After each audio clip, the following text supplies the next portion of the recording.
Hi, this is Dr. Carolyn Coker Ross, bringing you the Inclusive Minds podcast. This podcast was inspired by the book of which I'm a co-editor entitled Antiblackness and the Stories of Authentic Allies, Lived Experiences in the Fight Against Institutionalized Racism.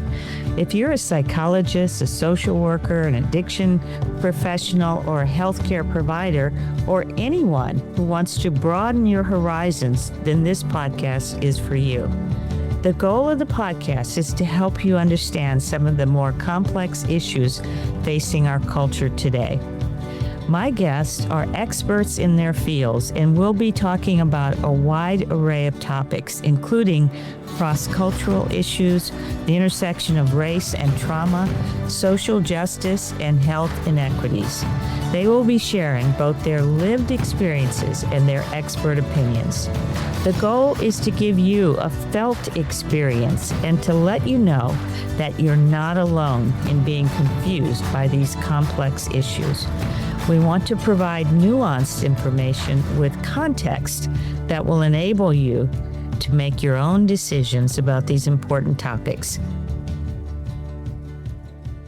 Hi, everybody, and welcome to the show. Today, I have a special guest, Matthew Oware, who is an Irving May Endowed Chair in Sociology at the University of Richmond. He holds a PhD from Indiana University in Bloomington, and his research explores how race and gender are constructed in popular culture, with a focus on Black masculinity, the Black family, and African American expressive culture, of which the Met Gala was a great example recently. Oware is the author of the book, I Got Something to Say, Race, Gender, and Social Consciousness in Rap Music, which analyzes the lyrics of millennial rap artists. His work has been published in leading journals such as the Journal of Contemporary Ethnography, Journal of Black Studies, and Sociology of Race and Ethnicity. Dr. Oware is also an author in our book, Antiblackness and the Stories of Authentic Allies, Lived Experiences in the Fight Against Institutionalized Racism. Welcome to the show. Thank you so much for having me. I appreciate being here and having the opportunity to talk about my chapter in this book. Yes, and you wrote an amazing chapter. The title of the chapter is How Not to Be an Ally, Critical Race Theory, Afro-Pessimism, and White Women Who Pass as Black. This chapter to me was fascinating. And in the chapter, you discuss the cases of, I think it was 3 white women who, quote unquote, reverse pass. Can you define that term? Yes. Again, thank you for having me. I appreciate the opportunity to talk about the chapter in this wonderful book. So I'm borrowing from Baden and Wilson's research on what they call reverse passing. And essentially, they define it as white individuals who pass as Black. And so historically, the literature has talked about Black individuals who have passed as white for instances of security, safety, or even taking advantage of white privilege. But Bowden and Wilson want to focus on cases or instances where there have been in the past individuals, white individuals who've passed as Black. So they came up with the term reverse passing for that. Would you mind just giving one of the examples of one of these women? I think there was one who was really in the public eye who was in Seattle and became the NAACP president. She was deeply embedded in Black activism and the Black community. Can you say just a little bit about her story? Absolutely. So this is Rachel Dolezal. Some of your listeners may remember Rachel Dolezal in 2015. She was actually in the media, across the media, various news stations. She is a white woman who identifies as Black. As a matter of fact, she still continues to identify as Black to this day. She was asked in an interview, in a publicized interview by a reporter, she was showed an image of a Black man and asked if that Black man was her father. She sort of looked at the reporter and sort of walked away, because then the reporter asked her if she identifies as Black, right? And so that sort of created a big kerfuffle around this woman. And so the media began to focus on her because she actually was the president of the Seattle NAACP chapter. She also held another prominent position where on the document she identified as Black, white, and Latino. Now, once she was sort of thoroughly embedded in the media, she was interviewed by Matt Lauer on the Today Show. And Matt Lauer specifically asked her how she identifies. She said she identifies as Black. And then he asked her if she identified as Black, sort of to take advantage of Blackness. And she suggested that that wasn't the case. She actually said that she sees herself as a Black woman. She went on to write a book. She actually had a Netflix series. In her book, she says that when she was young, she used to draw pictures of herself, like coloring her face as brown. Her parents both identify as white. Her parents identified her as white, but she didn't see herself in that way. So she actually, from Bowden and Wilson's perspective, she is culturally reverse passing, right? So she has presented herself in the media with a darker skin tone, with curly hair, with kente cloth, right? Sort of having sort of indicators or using indicators of what we might think of as Black. Her inflection, for one interview that she did, she gave sort of a Black inflection. Wow. Again, another sort of indicator of what we might perceive of as Black. But she continues to say that she sees herself as a Black person. Is it delusional or is it misappropriation? This is the tricky part, because there have been some sociologists who talk about if we believe and they believe that race is socially constructed, Yeah. then what this means is race is not essential. It's not biological, right? It's not rooted in biology. It's not anchored there. And so it's the meaning that we as a society ascribe to particular racial identities and racial categories. If you follow that logic to its conclusion, you can conceivably have a person identify themselves as a particular racial category. Now, the tricky part there is that they can identify themselves in a particular way, but that identification has to be validated and legitimated by outsiders, right? And so in the case of Rachel Dolezal, she identifies that way, but there are not outsiders who validate that particular claim. But she still makes that particular claim, right? And so I'm not a psychologist, right? So I don't want to venture into the area of her sort of being sort of classified as delusional. What I do know is that based on her particular identification, she has been able to benefit in ways that African-American Black women have not been able to benefit, right? Okay. They haven't been given A Netflix series. Oh, they haven't, correct. They haven't been given a Netflix series, right? And so in her performance, she's been able to gain finances off of this performance, right? And so that's the part. And therein lies the rub, right? Yeah, exactly. That's the part that I'm particularly interested in, right?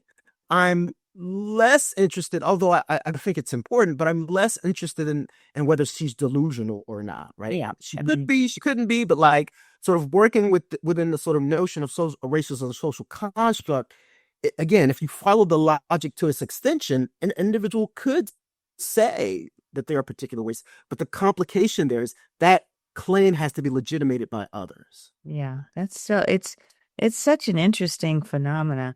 In the chapter you wrote, these stories show that the continued importance of race in our society through their appropriation of Blackness, as you talk about with this woman, as articulated also by critical race theory. So how do these stories relate to critical race theory, which, you talk a lot about the history of that, but just want to kind of understand more on a lived experience. Right. So the connection that I'm attempting to make between critical race theory and these individuals who classify themselves as Black is one, within critical race theory, there's this idea that race is a social construct, and it's actually embedded in our institutions, but not only sort of at the institutional level, but at a personal level, right?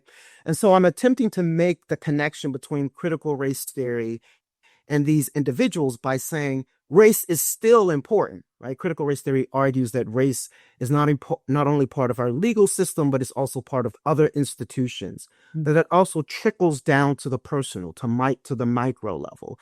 And I'm arguing that these individuals are making sort of micro level claims to racial identity that can fit within this notion of this broader theoretical framework of critical race theory. Uh-huh. Okay.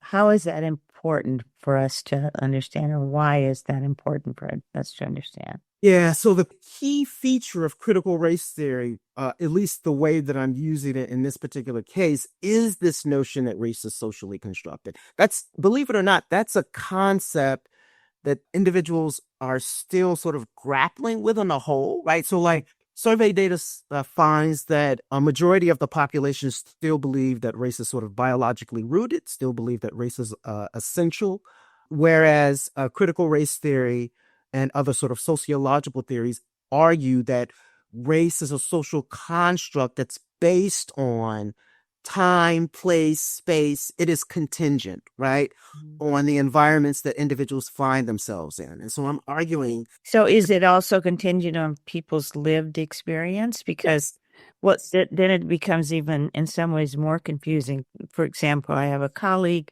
by all intents and purposes, looks Black. Yeah. She's got dark brown skin, et cetera, all of the traits. But she was adopted into a white family. She was raised by a white family in a white neighborhood in a predominantly white city. Yeah. So her whole lived experience is she has a hard time identifying with other Black people because that's not her lived experience. Yeah, this is the cultural element, right? Yeah. This is why culture is so important in how we understand race as well. So it's not, again, it's your perfect example, right? So it's not just skin tone or physical features, but it's actual sort of lived experiences, cultural interactions, right? Understanding the history of African Americans, imbibing that, living that out, right? And so it's, when we think about race, we have to think about it more than just sort of being one's phenotypical features, right? Yes, obviously. Yes, obviously. And people who are listening can't see that we're pointing to ourselves, and I'm often mistaken for something other than African American. Although my lived experience is, I grew up during the end of the Jim Crow era, segregated schools in Texas in the South. When I was 8 years old, I remember going to a movie theater and was told, they told me, you can sit downstairs, but your brothers and sisters have to sit in the balcony. Interesting. Yeah. So, my lived experience is, deeply rooted in my history as a Black person, the civil rights struggle, I participated in during college and so on. And yet, sometimes when people meet me, they think the opposite, that I didn't grow up in that kind of environment. So I think it is really complicated. And I work with some facilities that attract people from all different races and ethnic backgrounds and so on. And there are some people now who are claiming to be quote unquote indigenous. So they have no native Yes. experience. So now this notion that I've always assumed, if you were indigenous from some native population, and people are just saying, well, no, I'm indigenous, I'm not going to mention who they are and what their reasons are. Yeah, that's quite interesting because I think that's applicable to Bowden and Wilson's notion of reverse passing, right? Yeah. There's been some research that has found that there are higher percentages of whites who identify as indigenous or Native American or American Indian than in the past. Like Elizabeth Warren. Correct. So Elizabeth Warren actually came under critique. Yeah. Because she her family lore was, we're part Native. That's right. She's actually challenged on that, and I don't think she, Or DMA didn't support that.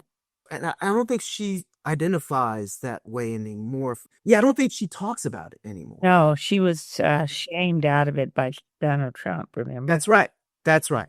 That's right. Yes. So there have been a number of high profile cases of not only Elizabeth Warren, but there are other white individuals who claim indigeneity, right? Yeah. And that's sort of been called into question as well.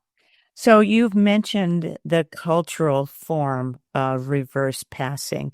What would be the example in your chapter you write about a legal form of reverse passing? What's that like? That's right. So a legal form of reverse passing is on legal documents. So for example, applications to jobs for employment or applications to college where you might have a white individual identify as black, right, for legal purposes. The intention there is to gain some supposed benefit that blacks might gain in employment or blacks might gain in college, right? These white individuals are identifying themselves in this manner to take advantage of, say, when affirmative action was around, affirmative action sort of in the sense of recruiting African Americans to college, whites wanting to take advantage of that. So that's Bowden and Wilson talk about there's a legal identification, form of identification as well. And there's, again, no way to prove it. Yes, that is right. Trusting when people put down That's right. Black or Latinx or.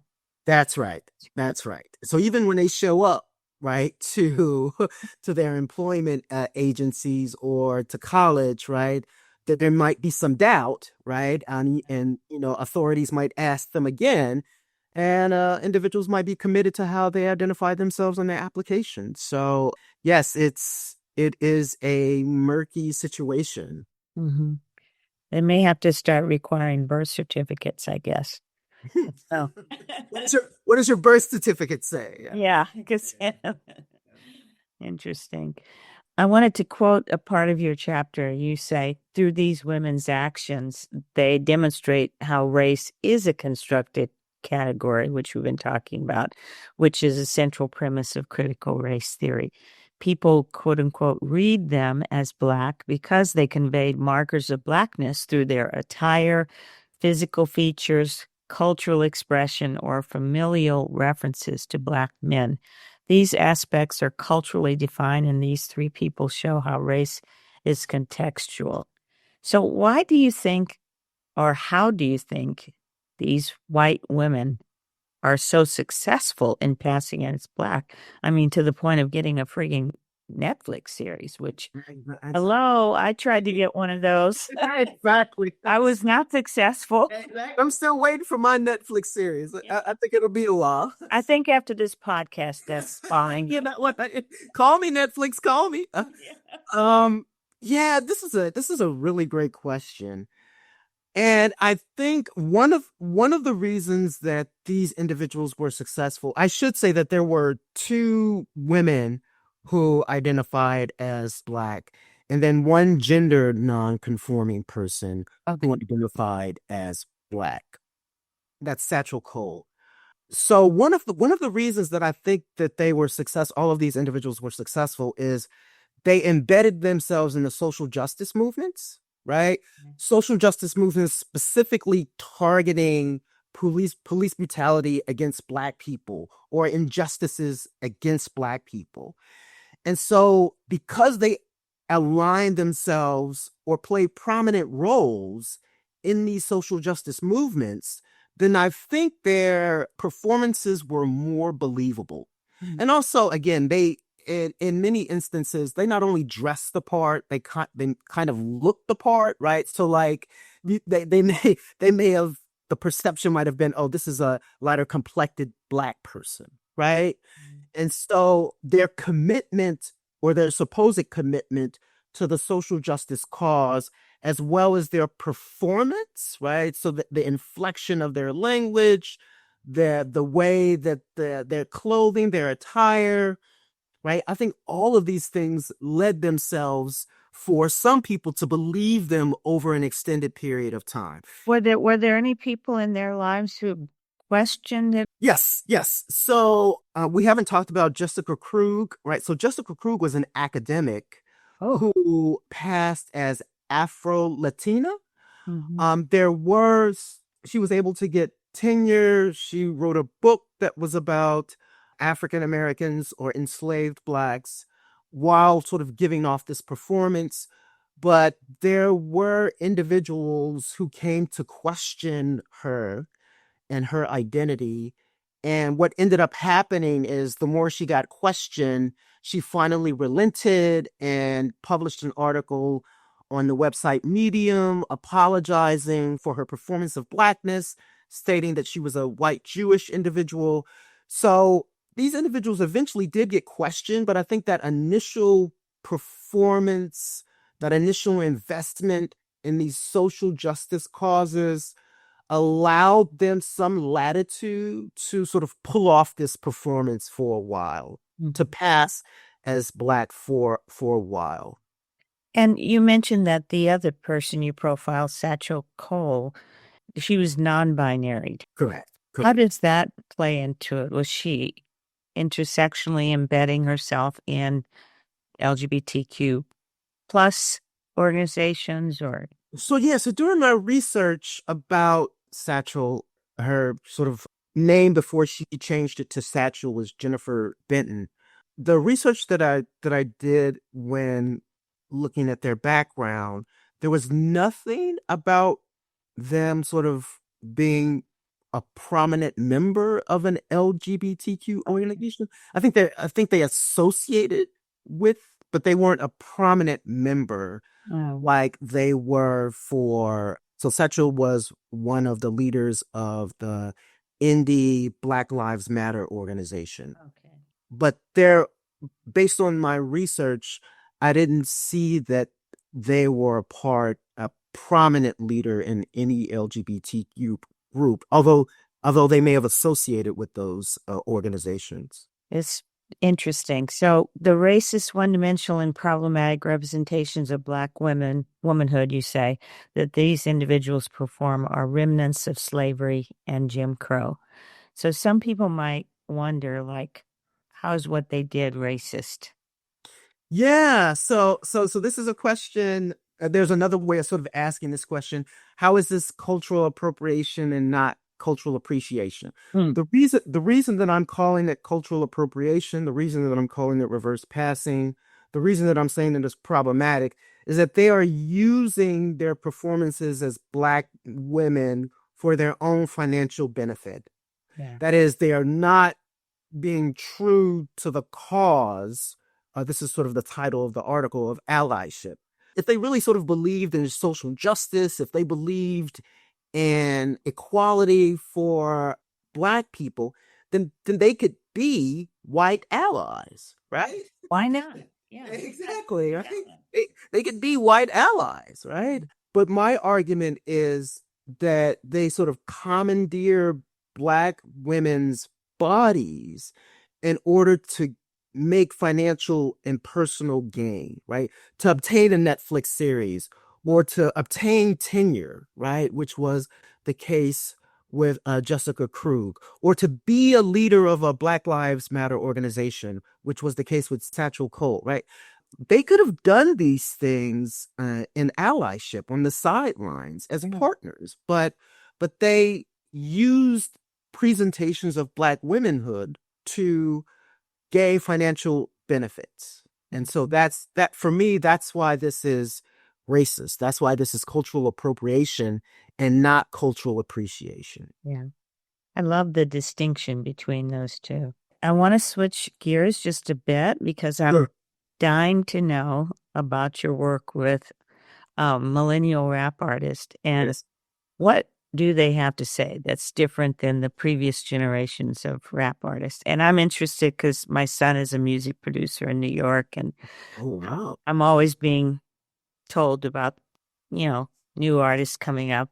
They're fascinating, but your book is all about that. So what is that? That's right. Thank you for the opportunity to talk about my book. So I really use rap music as an opportunity to have broader discussions about masculinity, gender, race, sexual orientation, and other class and other elements that we commonly talk about in sociology. The reason that rap music is such a powerful tool to discuss these things is that artists really sort of articulate, they're on the front lines of articulating what's happening within popular culture, right? Yes. So I want to use that music to have these bigger discussions. And one of the things that I noticed in focusing on millennial artists as opposed to sort of previous artists is one, women had a more prominent voice. We had more women rap artists as opposed to previous generations. They articulated notions of feminism to a greater degree than, say, in previous generations of rap artists. Also, there's sort of a bigger complexity, a broader range of various gender representation, sexual orientation. For example, Lil Nas X is a sort of a rapper who became prominent. Yeah. And so we had more representation across different categories of sexuality, of gender, and of race. And in this diversity, we had a diversity of thought, a diversity of expression of different types of identity. So one of the arguments that I'm making is that, rap music for millennials was more complex. It created greater layers of complexity around how we discuss racial identity, of how we discuss whiteness, of how we discuss gender, of how we discuss masculinity, right? So you had artists who actually express vulnerability in their music that may have differed from previous generations. And so I'm essentially using the music as a window into our society, to American society. Yeah, I think that's fascinating. We may have to have you back to talk about your book more. I just think Kendrick Lamar's performance at the Super Bowl was like a master class Absolutely. in political, I don't know whether you want to call it satire, but he was Absolutely. telling from the first moment he got on that stage. It was absolutely a perfect example. That's right. Kendrick Lamar at the Super Bowl, right? Yeah, and also just that they are taking on some topics that have heretofore not been talked about, even in Black culture. For example, one of my YouTube videos, I wanted to profile Kendrick Lamar's song, I Am Sober, Mother, where he talks about he does, I don't know if he says the words intergenerational trauma, but he's talking about how generations of trauma have impacted him and how they could impact his children.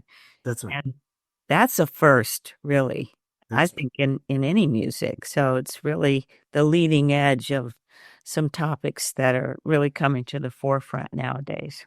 That's right. And him doing that allows the rest of us to have that conversation, right? Yeah. Because we see this popular artist talking about intergenerational trauma. Also, Kendrick talks about being an alcoholic or grappling with alcoholism. Also, he talks about other infidelity, right? And so what that allows us to do as listeners is to have those sort of delicate conversations and to be able to grapple with them, right? And so artists, some rap artists, they're not only political, right, but they're dealing with other elements that need to be discussed. They're vulnerable about them. That's It's coming out like I'm this man. That's right. I'm the tough guy. That's right. Which was a common trope in rap music, right? Being the tough guy. But now we have artists that talk it exactly what you said, that talk about being vulnerable, that talk about dealing with depression, right? They talk about dealing with mental health. And I think that allows the rest of us to more easily broach those subjects. I know I do that with my students, right? For me, this music, this genre provides an opportunity for us to have so many deeper level conversations, right? And I remember giving an example of, and some of your listeners might know these artists, giving an example of Cardi B and Megan Thee Stallion. These are two female rap artists, and they had a song called WAP. WAP is sort of a sexually graphic song. But I remember asking my students, like, is this feminist? Or how do we understand feminism by listening to this music? And the conversation really sort of launched when we talk about this song. In the past, if I wanted my students to talk about feminism, if I came in and said, hey, let's talk about feminism, let's talk about this reading that we did that talks about feminism, everyone would sit on their hands or look down or not engage because it was seen as too academic. But now I can point to Cardi B, Megan Thee Stallion, right? That song, other songs, and we can have a conversation about feminism. What does feminism mean? What does Black feminism mean, right? What is The Matrix of Domination by Patricia Hill Collins, right? And so we can have these bigger theoretical conversations because of this pop culture stuff. Because they've opened the door, really. Because they've opened the door, and the students are, well, at least the students that, take my class, they're listening to this stuff. Oh, no, I do the same thing. I feel the same way. Yeah. I remember when the Kendrick Lamar song about intergenerational trauma came out, my son texted me right away, Mom, because he hears me talk about it all the time, Right. I did a TEDx on intergenerational trauma, and he's like, Mom, finally somebody else talking about it. He talked to you. And suddenly he was very interested. Exactly. Suddenly, Now it's cool. yeah, it's very, very cool. No, as a matter of fact, I'm going to get your book and send it to him. I think he would love that. That's pretty interesting. So I appreciate that. Thank you. Well, I hate to say it, but we've come to the end of the show, and I really appreciate having you on. It's fun, and I hope people will read your chapter, How Not to Be an Ally, and also your book on rap music. So Absolutely. This was absolutely fun. Thank you for the opportunity to talk about my chapter in this wonderful book, and also to talk about my own research. I greatly appreciate it. You're very welcome. Thanks for listening. Please subscribe to the Inclusive Minds podcast so we can let you know when the next great guest comes on. The link to subscribe is in the caption below.